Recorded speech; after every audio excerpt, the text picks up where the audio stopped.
One more week and one more creating stupidity stuff. இப்போ ஒருத்தர் யாராவது வளரும்போது அதை வாங்காதீங்க, வாங்குற காசில் வந்துட்டு கிரியேட்டினை போடுங்க அப்படின்னு சொல்லும்போது you can ignore it. Like there trying something new and then can be ignored. When the second person in the same food chain does the same thing, so obviously they are trying to push it as an agenda. இப்போ உங்களோட கேள்விகளுக்கு பதில் சொல்லணும்னா முக்கியமாக creative முக்கியமாக sacrifice பண்ணிட்டு creative வாங்கணும் அப்படின்னா டெஃபினெட்லி சப்ளிமெண்டேஷன் அப்படிங்கிறது லாஸ்ட் வீடியோவில் சொன்ன மாதிரியே வந்துட்டு உங்களோட நியூட்ரிஷன், உங்களோட diet type, maintenance calories, deficit, அதுக்கப்புறம் உங்களோட ட்ரைனிங் மெத்தடாலஜி, இதையெல்லாம் தாண்டி அதுக்கப்புறம் கடைசியாக நீங்கள் ஃபோக்கஸ் பண்ண வேண்டிய ஒரு சின்ன விஷயம்தான் இந்த சப்ளிமெண்டேஷன் அப்படிங்கிறது.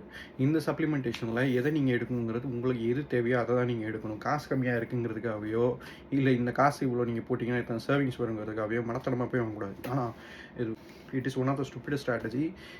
ஆனால் இருக்கும் விழுகிறவங்க இருக்காங்க, இல்லைன்னா சொல்லலை. எப்படி இப்போ இந்த நியூட்ரிஷன் லேபிள் படிக்கிறது, டோசேஜ், இந்த விவரம்லாம் வந்ததுக்கப்புறமும் இப்படி ஒரு ஸ்ட்ராட்டஜியை ஃபாலோ பண்ணால் ப்ளோ பேக் வரும்னு தெரியாங்க, எப்படி ஃபாலோ பண்ணுறாங்கன்னு தெரியல.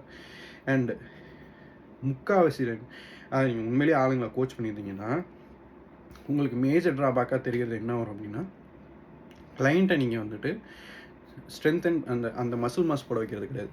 மசில் மாஸ் போட வைக்கிறதுக்கும் அடிப்படையானது ப்ரோட்டீன் கோலை ஹிட் பண்ணுறது. அந்த ப்ரோட்டீன் கோலை ஹிட் பண்ணுறது தான் வந்துட்டு வரும். அதை மட்டும் அப்படியே வந்துட்டு அப்படியே தொடச்சி போடுற மாதிரி நீங்கள் அதை வாங்குறதுல வந்துட்டு சிக்கனு, முட்டை, இதில் வந்து நீங்கள் ப்ரோட்டீன் கோலை சாட்டிஸ்ஃபை பண்ணிக்கோங்க. அதுக்கப்புறம் வந்துட்டு நீங்கள் வாங்க வேண்டிய இதில் வந்துட்டு 600 இல்லைனா 700 வந்துட்டு நீங்கள் இந்த கிரியேட்டின் இந்த பிராண்ட்லேருந்து மட்டும் வாங்க அப்படின்னு சொல்லிட்டு கேவலமான ஒரு பிச்சை பண்ண வேண்டியது.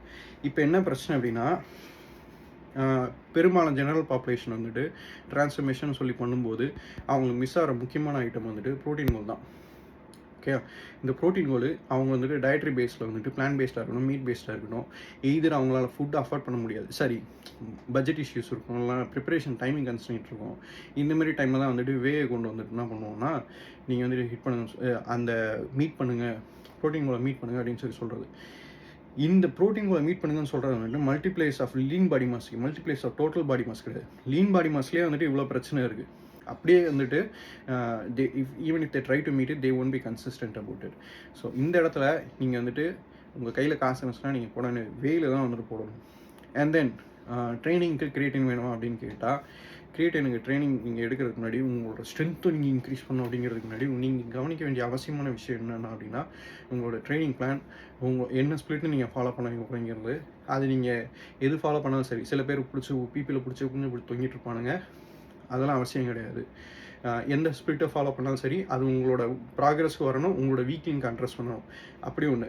ஸோ ஸ்பிரிட்டிலேருந்து உள்ளே போய் அந்த ஒர்க் அவுட்டை நீங்கள் பார்க்கும்போது எத்தனை எக்ஸசைஸ் எடுக்கிறீங்க, எல்லா மசில் குரூப்பும் கவர் ஆகுதா, டூ மச் பேர்ன் அவுட் இருக்கா, இல்லை கரெக்டாக இருக்கா அப்படிங்கிறது.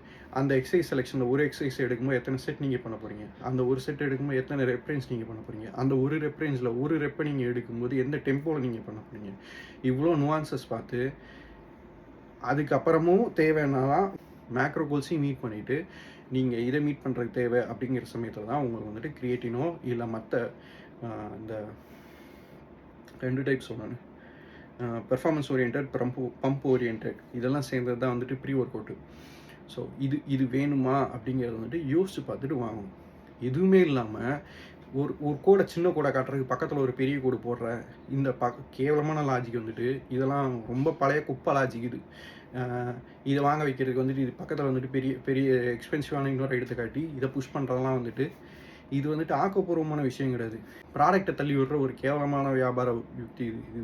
கன்சியூமராக அவங்கள பார்க்குறாங்களே தவிர உங்களுக்கு ஆக்சுவலாக ஹெல்ப் பண்ணுவாங்கிறது பார்க்கல.